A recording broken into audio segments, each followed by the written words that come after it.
देखिए हम यहाँ सब रउआ सबके प्यार और आशीर्वाद पावे खातिर आई बारी। इनमें हमार कौन गलती रही बताई?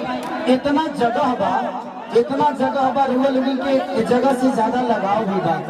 हमने कैसा आदमी के पुण्य तिथि में बनी जा जे धरती खातिर और ये धरती के बचावे खातिर अपने जान के बीमा की परवाह न करी। कितना लोग अपने आप को शहीद कर दे और इस धरती को अगर आप लोग कुछ करिएगा तो शायद उसका मैसेज बड़ा गलत जाएगा। इस धरती ने आप लोगों को इतना अच्छा महापुरुष दिया और ये कार्यक्रम आप सबके लिए आज ये कार्यक्रम हो रहा है तो अपने लिए थोड़ी हो रहा है, आप सबके प्यार के लिए हो रहा है। हमरो खुशी होता है ना कि हम लोग उनके बीच में आते और उनके आशीर्वाद ले बन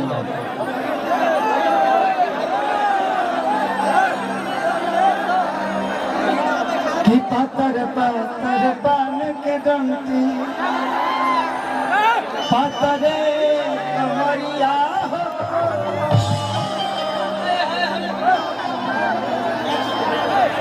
तेरा बकरी चाहतो जी के झंडा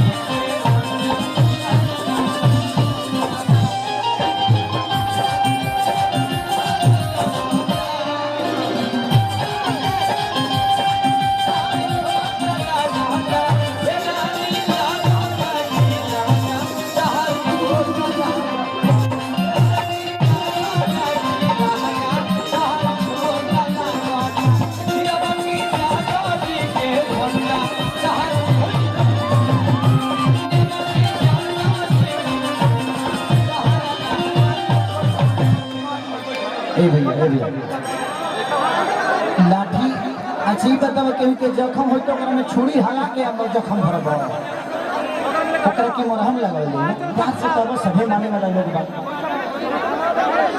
सभी प्यार से सबकी बैठा हुआ लोग क्योंकि मारे लोग ये लोग को लाठी चलेला ना तो लागेला खेसरिया के मारा करो। ऐसे जी सब प्यारे लोग हैं ना, आप ही लोग हैं तो प्लीज आप किसी पे लाठी मत चलाइए। हाँ क्योंकि सब लोग आप ही के भाई हैं, किसी को लग जाएगी तो आप ही को तकलीफ होने वाला। भैया भैया कि देता ना परमिशन पूरा करे खातिर मिशन कि टिकट तहरे हाथ में बा कि बोला गाड़ी जाई नटीशन देता ना परमिशन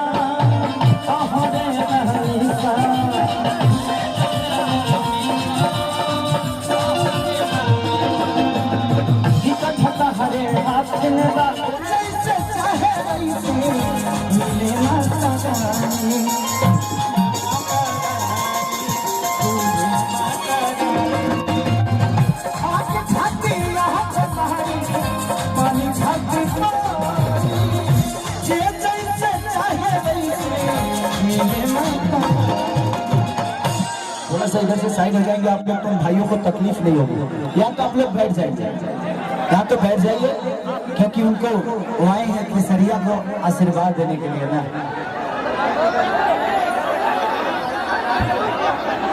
विनोद यादव जी जहाँ कहीं भी हो क्या चपातल हवाना है, पानी मंगाना है, आप बिछलहरी का बोतल उधर गाड़ी में लिया कर दे दिए।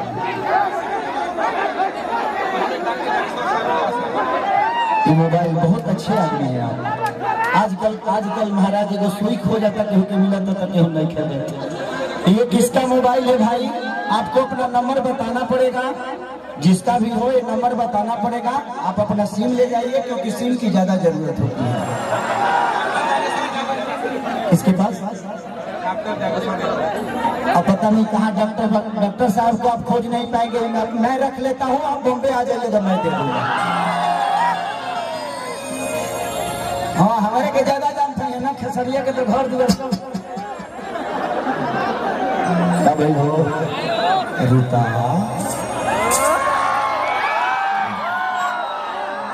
अगली कभी पैर नहीं छूटे। कोरोना से सही फ्रस्ट्रेशन में होगा। कोरोना पर कितना दिन से बात करते लोग भेटा ही नहीं, अब गोड़ छू के बुजुर्ग बना देंगे।